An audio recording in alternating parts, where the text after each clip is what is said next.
اعوذ باللہ من الشیطان الرجیم بسم اللہ الرحمن الرحیم وَإِذْ أَخَذَ اللَّهُ مِيثَاقَ النَّبِيِّينَ لَمَا آتَيْتُكُم مِّن كِتَابٍ وَحِكْمَةٍ ثُمَّ جَاءَكُمْ رَسُولٌ مُصَدِّقٌ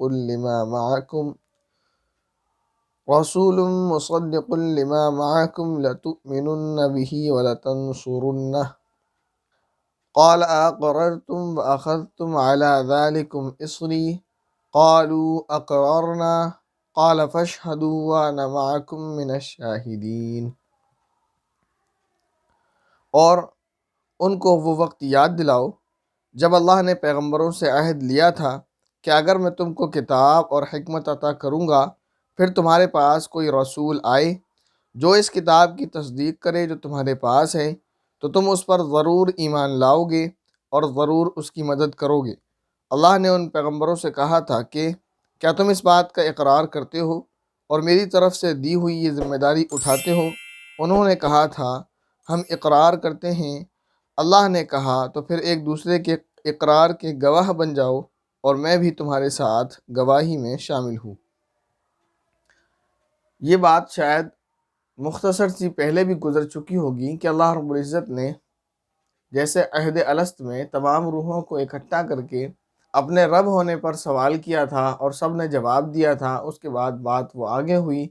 اسی طرح اللہ رب العزت نے جتنے بھی انبیاء اس دنیا میں بھیجے ہر نبی سے اللہ رب العزت نے یہ عہد لیا تھا کہ تمہارے دور میں اگر وہ نبی آ جائے، وہ رسول آ جائے، یہاں رسول سے مراد حضرت نبی کریم صلی اللہ علیہ وسلم ہیں جو نبی آخر الزماں خاتم النبیین ہیں، تو اللہ تعالیٰ نے یہ عہد لیا تھا اگر تمہارے زمانے میں خاتم النبیین آخری نبی آ جائے تو تم کو کیا کرنا ہے؟ تمہیں اس پر ایمان لانا ہے، تمہیں اس کی مدد کرنا ہے۔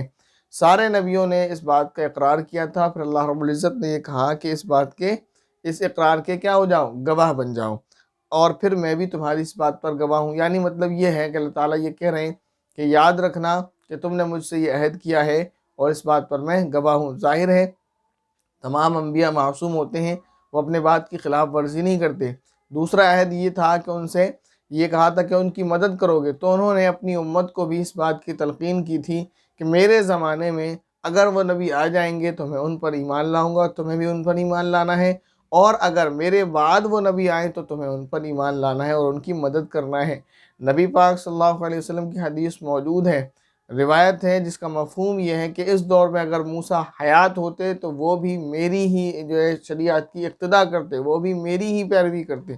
اسی طرح حضرت عیسیٰ علیہ السلام کے متعلق روایت ملتی ہے کہ انہوں نے نبی پاک صلی اللہ علیہ وسلم کے امتی بننے کے لیے اللہ سے دعا مانگی۔ اسی طرح کی ایک روایت حضرت موسیٰ علیہ السلام کے متعلق بھی ملتی ہے۔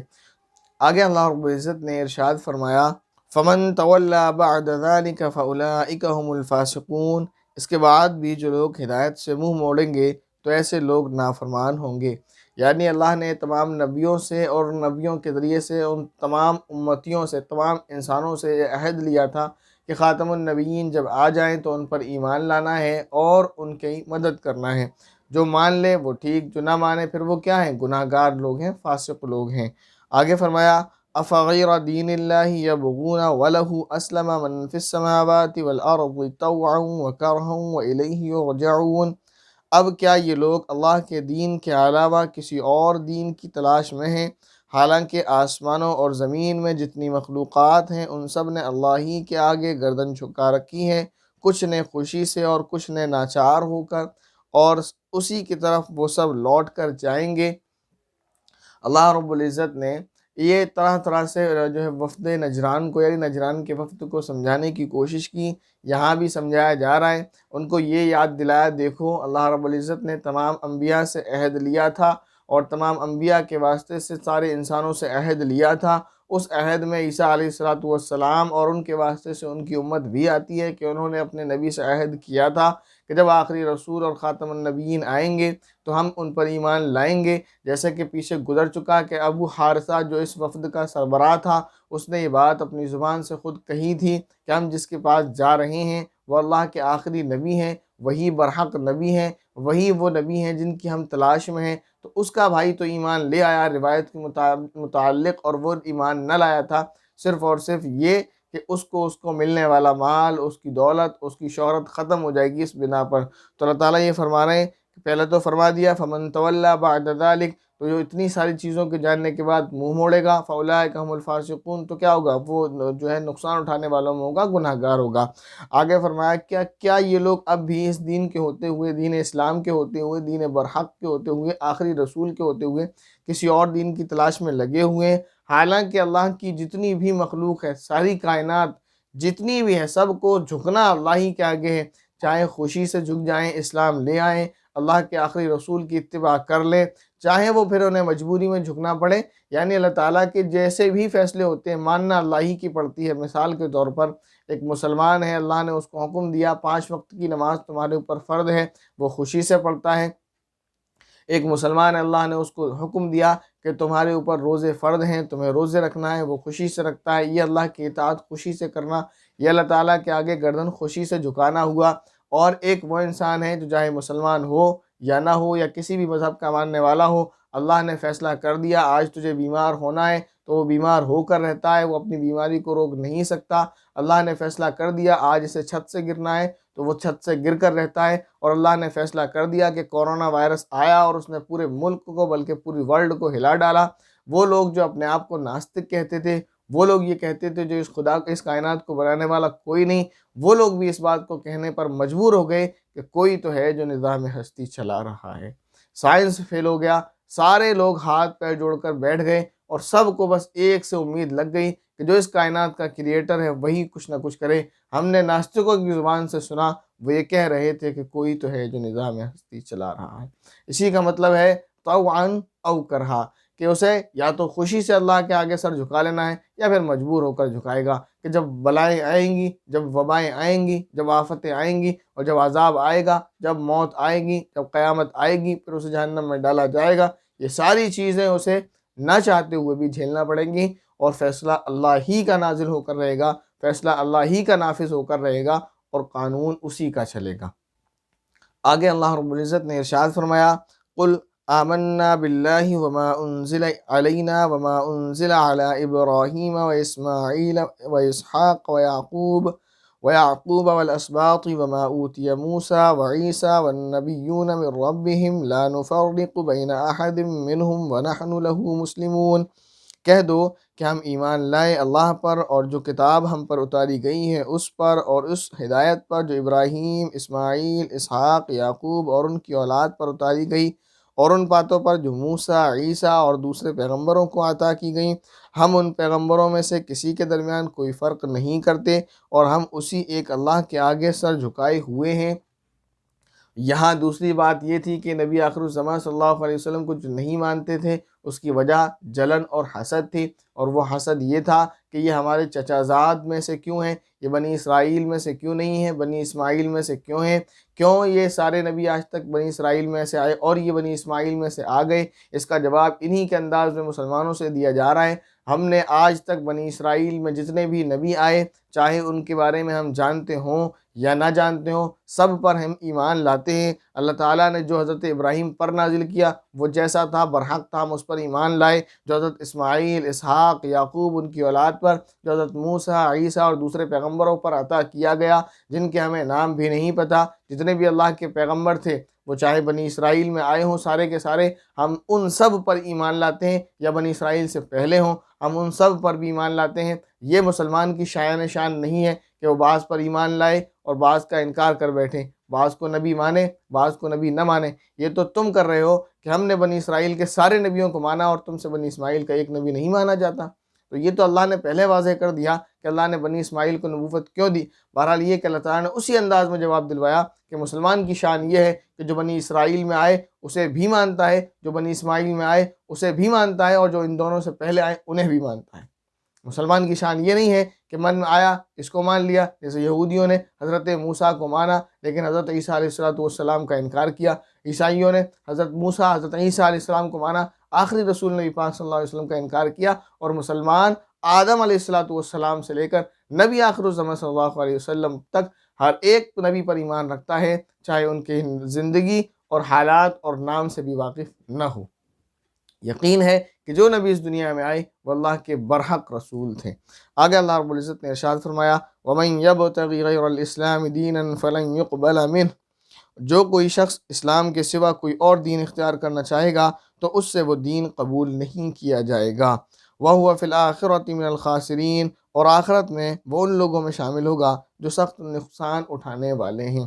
یاد رکھیں یہ بات پیچھے گزر چکی، ان الدین عند اللہ الاسلام، کہ بے شک دین تو صرف اور صرف اللہ رب العزت کے نزدیک اسلام ہی ہے، اور دین اسلام ہی آخرت میں قابل قبول ہوگا۔ وہاں اس کی وضاحت مکمل کر دی تھی کہ دین اسلام حضرت آدم علیہ السلام سے لے کر نبی آخر الزمان صلی اللہ علیہ وسلم تک، بلکہ قیامت تک چلنے والے دین کا نام دین اسلام ہے۔ تھوڑی بہت چینجنگ ہوئی ہیں، وہ کیوں ہوئی ہیں؟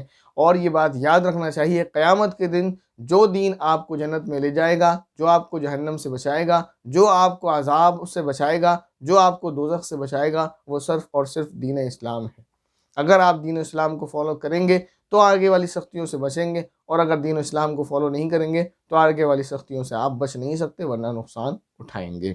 آگے اللہ رب العزت نے ارشاد فرمایا کیف یہدی اللہ قوما کفروا بعد ایمانہم وشہدوا ان الرسول حق وجاءہم البینات، اللہ ایسے لوگوں کو کیسے ہدایت دے جنہوں نے ایمان لانے کے بعد کفر اختیار کر لیا ہے، حالانکہ وہ گواہی دے چکے تھے کہ یہ سچے رسول ہیں، اور ان کے پاس ان کے روشن دلائل بھی آ چکے تھے۔ واللہ لا یہدی القوم الظالمین، اللہ ایسے ظالموں کو ہدایت نہیں دیا کرتا۔ یہ بات آ رہی ہے کہ نجران کے وفد کو ہدایت کیوں نہیں ملنی؟ اس کا جواب ہے کیسے ان لوگوں کو ہدایت ملے جبکہ یہ ساری باتیں جانتے ہیں۔ ابو حارثہ اپنی زبان سے کہہ چکا کہ اللہ کے آخری رسول ہیں۔ یہ سارے کے سارے لوگ ایسے اپنی اولاد کو پہچانتے ہیں، الذین آتیناہم الکتاب یعرفونہ کما یعرفون ابناءہم، جیسے اپنے بیٹوں کو جانتے ہیں ویسے ہی یہ نبی آخر الزمان صلی اللہ علیہ وسلم کے نبی ہونے کو جانتے ہیں، لیکن صرف اور صرف بغض اور حسد اور جلن کی وجہ سے ایمان نہیں لاتے۔ تو پھر اللہ تعالیٰ نے فرمایا ختم اللہ علی قلوبہم وعلی سمعہم وعلی ابصارہم غشاوہ، کہ ان کے دلوں پر جو ہے مہر لگا دی گئی۔ وہاں اس کی وجہ بتا دی تھی کہ اللہ نے مہر کیوں لگائی اور مہر لگانے کا مطلب کیا ہے، سورہ بقرہ کی اس آیت کی تفسیر میں آپ جا کر دیکھ سکتے ہیں۔ جب یہ کفر میں، بغض میں، حسد میں، جلن میں بڑھتے چلے گئے تو پھر ان کے اعمال نے ان کو ایسا کر دیا کہ اب ان کے اندر ہدایت کو قبول کرنے کی صلاحیت ہی ختم ہو کر رہ گئی۔ تو ایسے لوگوں کو ہدایت نہیں ملتی۔ آگے فرمایا اولئک جزاؤہم ان علیہم لعنت اللہ والملائکۃ والناس اجمعین، ایسے لوگوں کی سزا یہ ہے کہ ان پر اللہ کی، فرشتوں کی اور تمام انسانوں کی پھٹکار ہے، خالدین فیہا، اسی پھٹکار میں یہ ہمیشہ رہیں گے۔ اور پھٹکار کا نتیجہ کیا ہے؟ اللہ تعالیٰ نے فرمایا لا یخفف عنہم العذاب ولا هم ینظرون، نہ ان کے لیے عذاب ہلکا کیا جائے گا اور نہ ہی کوئی مہلت دی جائے گی۔ اب یہ دیکھیں اللہ تعالیٰ نے فرمایا کہ ان پر لعنت اور پھٹکار ہے، پھر آگے فرمایا کہ ان پر سے عذاب ختم نہیں کیا جائے گا، نہ ہلکا کیا جائے گا، نہ ان کی کوئی مدد کرے گا۔ تو نتیجہ یہ نکلا، اس پھٹکار اور اس لعنت کا اثر یہ ہوگا کہ جس کے بدلے میں ان کو دوزخ میں ڈالا جائے گا، پھر ان کا عذاب وغیرہ بھی ہلکا نہیں کیا جائے گا۔ فرمایا ایک صورت ہے جس میں انسان بچ سکتا ہے، الا الذین تابوا من بعد ذلک واصلحوا، البتہ جو لوگ اس سب کے بعد بھی توبہ کر کے اپنی اصلاح کر لیں، فإن اللہ غفور الرحیم، تو بے شک اللہ بہت بخشنے والا، بڑا مہربان ہے۔ نجران کا وفد موجود ہے، اس کو نصیحت کی جا رہی ہے جیسے تمہارے اعمال ہیں اس کا بدلہ سیدھی سیدھی جہنم ہے، لیکن اگر توبہ کر لو، اصلاح کر لو تو چاند سے بچ جاؤ گے، اللہ معاف فرما دے گا۔ پھر آگے فرمایا اگر نہیں مانتے، فرمایا ان الذین کفروا بعد ایمانہم ثم ازدادوا کفرا لن تقبل توبتہم، اس کے برخلاف جن لوگوں نے ایمان لانے کے بعد کفر اختیار کیا، پھر کفر میں بڑھتے ہی چلے گئے، ان کی توبہ ہرگز قبول نہ ہوگی۔ وَأُولَئِكَ هُمُ الضَّالُّونَ، ایسے لوگ راستے سے بالکل ہی بھٹک چکے ہیں۔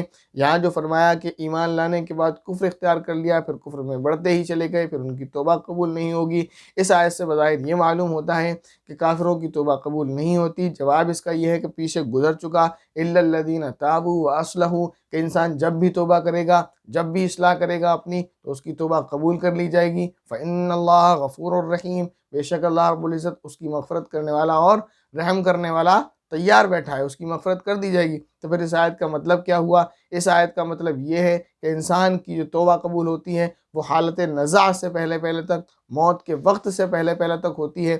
حالت نزاع اس وقت کو کہتے ہیں جب انسان کو دوسرا عالم منکشف ہو جاتا ہے، اس کو دوسرا عالم دکھائی دینے لگتا ہے، انسان کے سامنے دوسرا عالم کھل جاتا ہے، اس کو موت کا فرشتہ آنے لگتا ہے، اس کو دوسرا عالم نظر آنے لگتا ہے، اس کے حلق میں ایک قسم کی آواز پیدا ہو جاتی ہے، وہ اس کے بعد اس کی زندگی کا کوئی چانس نہیں رہتا، اسے حالت نزاع کہتے ہیں۔ وہ کفر میں بڑھتا چلا گیا، حالت نزاع میں اب اس کو اپنی موت یاد آئی، جسے فرعون کو نظر آنے لگا، اب وہ توبہ کرتا ہے تو اس کی توبہ قبول نہیں ہوتی۔ حالت نزاع سے پہلے جب بھی بندہ توبہ کرے گا، اللہ رب العزت اس کی توبہ قبول فرما لیں گے۔ ایک روایت کے اندر آتا ہے، نبی پاک صلی اللہ علیہ وسلم نے اللہ تعالیٰ سے بندوں کی توبہ کے بارے میں سوال کیا۔ اللہ نے کہا کہ ٹھیک ہے، ان کو مہلت دی جاتی ہے، وہ اگر مرنے سے 1 مہینہ پہلے توبہ کر لیں گے تو ان کی توبہ کو ان کی گناہوں کو معاف کر دیا جائے گا، ان کی توبہ کو قبول کر لیا جائے گا۔